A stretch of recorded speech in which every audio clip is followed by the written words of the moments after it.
မင်္ဂလာပါအင်ဂျင်ပါရှင်အင်ဂျင်ပေါ့နော်ဒီနေ့တော့အင်ဂျင်ကိုပေါ့နော်ခရဲရောင်ထားပါလေးခုံပြကင်ထားလို့ခုံပြပြီးတော့မှာပဲဖြစ်ပါတယ်ရှင်ဗီဒီယိုလေးရဲ့မှာအမားလေးပါသွားလို့ရှိရင်လည်းတောင်းပန်ပါတယ်နော်နောက်ပြီးတော့အင်ဂျင်ရဲ့ဗီဒီယိုလေးကိုချစ်တဲ့စိတ်လေးနဲ့အားလုံးပဲကြည့်ပေးကြပါရှင်နောက်ပြီးတော့ပေါ့နော်အင်ဂျင်ကိုအားပေးရဲ့တူးချစ်စီကိုလည်းကျေးဇူးအများကြီးတင်ပါတယ်ရှင်အဲ့တော့ဗီဒီယိုလေးကိုစားလိုက်ရဒီမှာပါရှင်နောက်မှမြင်နေရတာတော့အင်ဂျင်ကိုယ်တိုင်ဆောက်သွားတဲ့ထာဝါလေးပဲဖြစ်ပါတယ်အင်ဂျင်ထာဝါမကုန်တက်လို့လည်းတောင်းပန်ပါတယ်ရှင်ထာဝါလေးဆောက်တာလည်းမဆောက်တက်လို့တိတ်တယ်မလှပါဘူးရှင်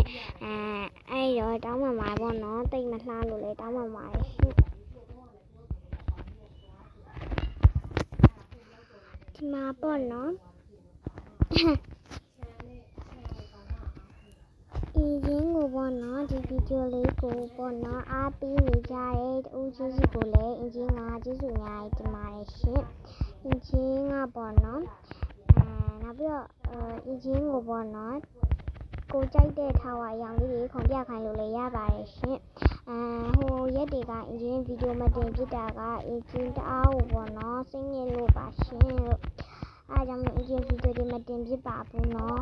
အဲ့တော့လေတောင်းပန်ပါတယ်ရှင်အခုတော့အင်ဂျင်ရဲ့အသေးလေးတွေကိုအင်ဂျင်ဗီဒီယိုလေးတင်ပေးလိုက်တာပါရှင်ဒီမှာပေါ့နော်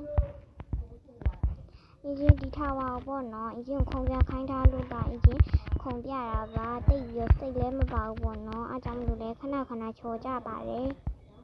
ဒီမှာပါပန်းနိုင်အောင်လည်းအင်ဂျင်ဒီလိုမျိုးလေးပဲစောက်ပေးလိုက်ပါတယ်နော်အားလုံးကိုကျေးဇူးအများကြီးတင်ပါတယ်ရှင်အားလုံးပဲဘိုင်ဘိုင်